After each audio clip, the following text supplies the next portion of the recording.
Hello students, मैं doctor धीरज Negi LBS college Harda के education videos में आप सभी का स्वागत करता हूँ। आज का हमारा विषय कम्युनिकेशन स्किल और जिसका टॉपिक है barriers of communication. This is very important topic in communication. Barriers of communication, हम जब भी किसी से बातचीत करते हैं और हमारी बातचीत पूरी हुई या अधूरी रह गई, इसका सबसे महत्वपूर्ण विफलता का कारण बैरियर्स ऑफ कम्युनिकेशन, मतलब कहीं ना कहीं संप्रेषण में आने वाली बाधाएं। इसी विषय पर आज हम लोग बात करने जा रहे हैं। मेरी स्लाइड्स में आप लोग इसे एक के बाद एक देखेंगे। मेरी नेक्स्ट स्लाइड,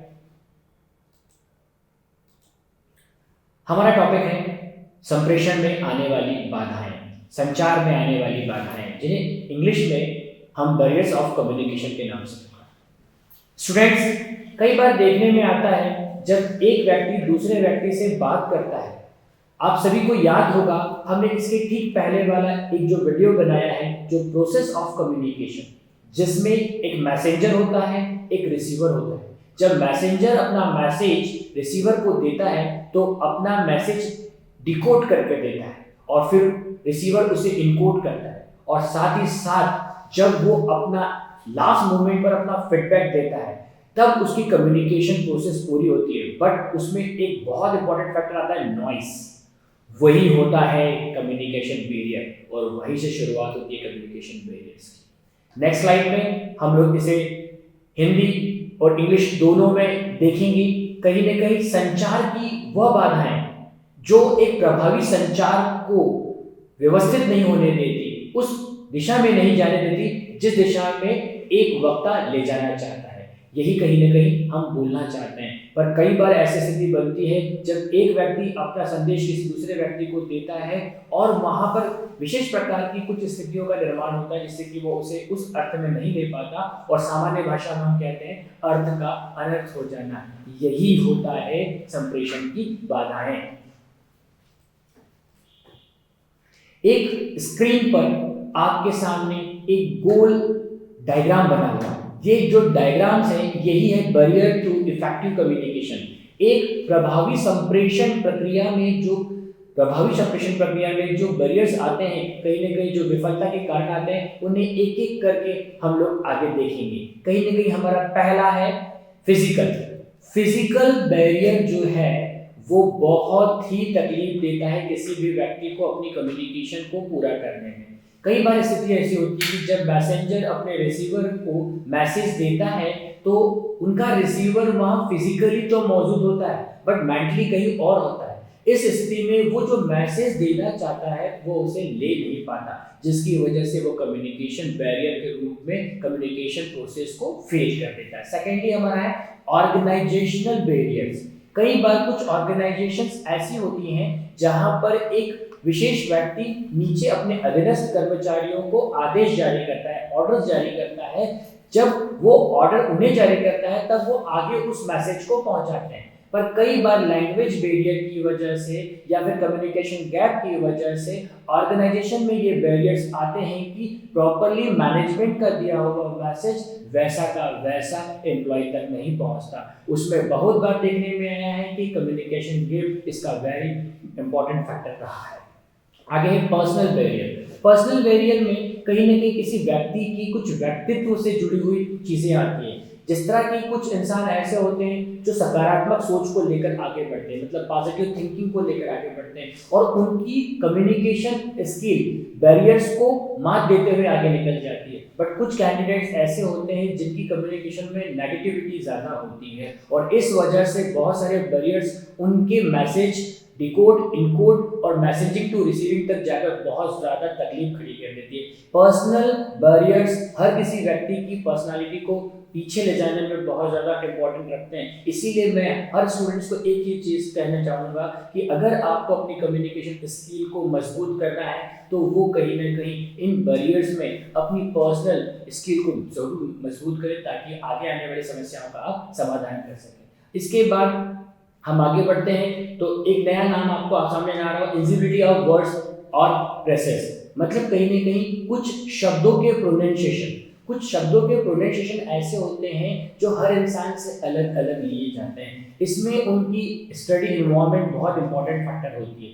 कई बार ऐसी स्थिति देखने मिलती है कि एक इंसान के एक ही वर्ड का प्रोनाउंसिएशन अलग, दूसरे व्यक्ति के वर्ड का प्रोनाउंसिएशन अलग, तो उसी प्रोनाउंसिएशन की वजह से बैरियर्स सामने आते हैं और कई बार ऐसी स्थिति बनती है कि जो मैसेंजर होता है वो रिसीवर को जो मैसेज देता है वो प्रॉपर्ली कन्वे नहीं हो पाता। इसके बाद हम चलते हैं इंडिविजुअल लॉजिस्टिक एबिलिटी। ये एक प्रकार की शारीरिक अक्षमता है। शारीरिक अक्षमता से तात्पर्य यह है कि हम कई बार ऐसी स्थिति में होते हैं जब हम किसी व्यक्ति को कोई विचार, बात या अपनी फीलिंग्स बताना चाहते हैं, बट हमारी शारीरिक कमजोरी की वजह से, हमारी बॉडी लैंग्वेज कमजोर होने की वजह से हम प्रेजेंट नहीं कर पाते हैं और सामने वाले को वो बात पूरी तरीके से समझ में नहीं आ पाती। Next topic is physical. Physical barrier जो होते हैं वो कहीं ना कहीं कम्युनिकेशन में एक ऐसी स्थिति क्रिएट करते हैं जहां पर शारीरिक गतिरोध होता है। शारीरिक गतिरोध से तात्पर्य है इंसान का दूसरे इंसान के साथ प्रॉपर्ली आई कांटेक्ट ना हो पाना। आई कांटेक्ट का भी कम्युनिकेशन में बहुत इंपॉर्टेंस होता है। आपने कई बार देखा होगा कुछ विद्यार्थी ऐसे होते हैं जो आंख में आंख मिलाकर बात नहीं कर पाते, जिसकी वजह से उनकी कम्युनिकेशन बैरियर के रूप में कम्युनिकेशन फेल हो जाती है। आगे चलते हैं पासिंग। पासिंग जो नेचर होता है वो बहुत से स्टूडेंट्स का होता है।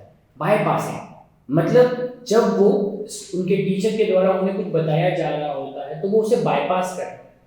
कहने का तात्पर्य यह है कि उसे सुनकर भी अनसुनी वाली स्थिति में आ जाते हैं, बाईपासिंग करना।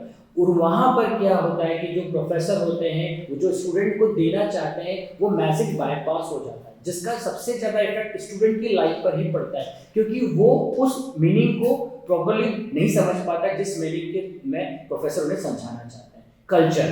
कल्चर अपने आप में एक इम्पॉर्टेंट फैक्टर है।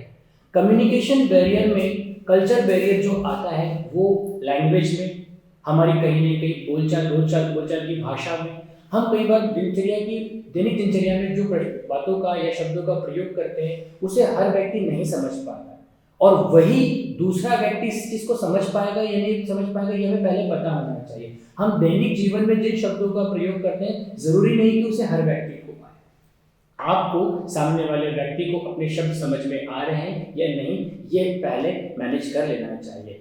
कल्चर एक्टिविटी में यही सबसे ज्यादा देखने में आता है। इसके बाद में फियर ऑफ क्रिटिसाइज।